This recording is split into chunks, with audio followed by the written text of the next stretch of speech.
रणबीर कपूर की animal movie अब तक की सबसे खराब मूवी है।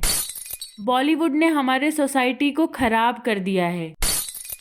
सब मिल के बॉलीवुड को बॉयकॉट करो, उन सारे एक्टर्स को बॉयकॉट करो, डायरेक्टर्स को क्रिटिसाइज करो। आया ना आपको इंटरेस्ट मेरी इन सारी बातों से? मैंने ये सारी नेगेटिव स्टेटमेंट्स दी और इसने आपके माइंड पे इम्पैक्ट डाला। यही हो रहा है आजकल हमारे आसपास, चाहे वो फिर सोशल मीडिया हो या फिर इंडियन सिनेमा बॉलीवुड। जय हिंद एवरीवन, स्वागत है आपका हमारे इस वीडियो में। तो आज हम बात करने वाले हैं बॉलीवुड के कुछ मूवीज को लेकर के। वैसे तो सिनेमा सिर्फ एक सोर्स ऑफ इनकम ही नहीं है, बल्कि रिफ्लेक्शन है सोसाइटी की, कल्चर की, वैल्यूज की। उनमें इमोशंस होता है, ड्रामा होता है, थ्रिल, रोमांस, और इन सब का इन्फ्लुएंस हमारे मॉडर्न लाइफ पे बहुत ही ज्यादा हो रहा है। आपको कुछ बातें बताती हूँ इंडियन सिनेमा से रिलेटेड। अबाउट 1600 प्लस मूवीज 25 से ज्यादा लैंग्वेजेस में पर ईयर हमारे यहाँ प्रोड्यूस होती हैं। भारत में 10 करोड़ लोग डेली सिनेमा विजिट करते हैं और इन मूवीज का इफेक्ट 50% हमारे यूथ पे हो रहा है, यंगस्टर्स के माइंड पे हो रहा है। एक्चुअली वो हीरो की जगह पे खुद को अज्यूम करते हैं और उसके बाद उनकी मेंटालिटी फिक्स हो जाती है। अब चाहे वो ओल्ड में तेरे नाम का सलमान खान हो या फिर आजकल की मूवीज में पुष्पा। पहले मूवीज का जो मेन लीड एक्टर हुआ करता था वो विलेन से लड़ता था, डॉन से लड़ता था, मनी लैंडर से लड़ता था, जो कि गरीबों को प्रताड़ित करते थे। लोगों को इन बुरे लोगों से बचाने के लिए हीरो उनसे लड़ता था। लेकिन अब देख लो, जैसे एनिमल मूवी का एग्जांपल ले रहे हैं, अपनी सोल को सेटिस्फाई करने के लिए मास मर्डर हो रहा है, चारों तरफ ब्लड दिखाया जा रहा है और इन सब का बहुत ही नेगेटिव इम्प्रेशन पड़ता है एक व्यूअर के माइंड पे। इन फिल्मों में ऐसी ताकत है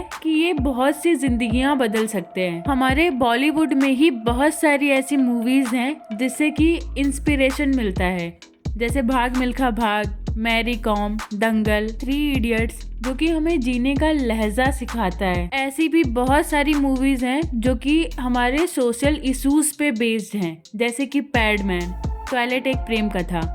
हमारे सोसाइटी का कुछ ऐसा सेक्शंस था जो कि इन सब चीज़ों से अवेयर नहीं था, उन तक ये मैसेज पहुंचाया गया, हाइजीन से रिलेटेड अवेयरनेस पहुंचाई गई। लेकिन ऐसी भी बहुत सारी मूवीज़ हैं जैसे कबीर सिंह, एनिमल और ओटीटी की बहुत सारी मूवीज़ हैं जो कि ड्रग कंज्यूम, वायलेंस, वल्गैरिटी और स्मोकिंग को प्रमोट करते हैं, जबकि स्क्रीन पे ये छोटा सा लिखा हुआ होता है कि alcohol is dangerous, smoking is dangerous. लेकिन कौन उस पर ध्यान दे रहा है? जो विजुअलाइज कर रहा है इंसान उस पर ज़्यादा फोकस करता है। और जो आज के यंगस्टर्स हैं वो इन सब बातों को कूल मानते हैं, स्वैग से रिलेट करते हैं। मूवीज में लड़कियों और औरतों को ऑब्जेक्टिफाई किया जाता है। उनके साथ जो जबरदस्ती मूवीज में किया जाता है, कहीं ना कहीं वो एक क्रिमिनल माइंड को तरीका बताता है।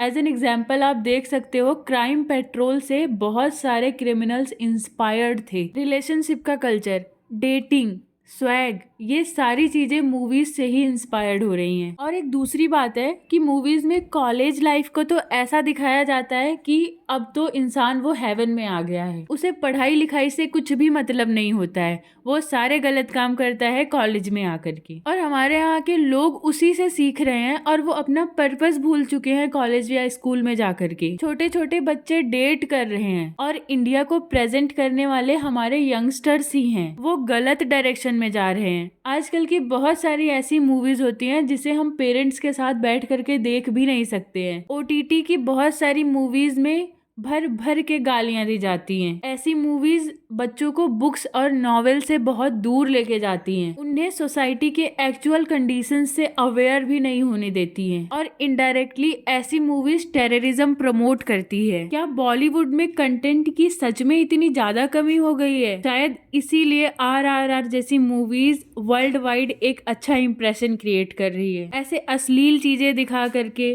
गालियां दे करके व्यूज कमाना, ऑडियंस को अट्रैक्ट करना is not a good thing. और अगर बात करें भोजपुरी मूवीज की, तो वो अलग ही लेवल पे है। इसके बारे में हम किसी दूसरे वीडियो में डिस्कस करेंगे। और एज एन ऑडियंस हमारा भी ये रेस्पॉन्सिबिलिटी है कि हम जो मूवी देख रहे हैं, जो हमारे सोसाइटी में प्रिवेल कर रहा है, उसे सिर्फ एज एन एंटरटेनमेंट देखा जाए, उसका इतना ज्यादा डीप इम्पैक्ट खुद पे ना पड़ने दें और अपने आसपास वालों को भी इन सब चीजों से अवेयर करें। Thank you for watching the video. Stay connected for more such videos. Stay safe and stay healthy.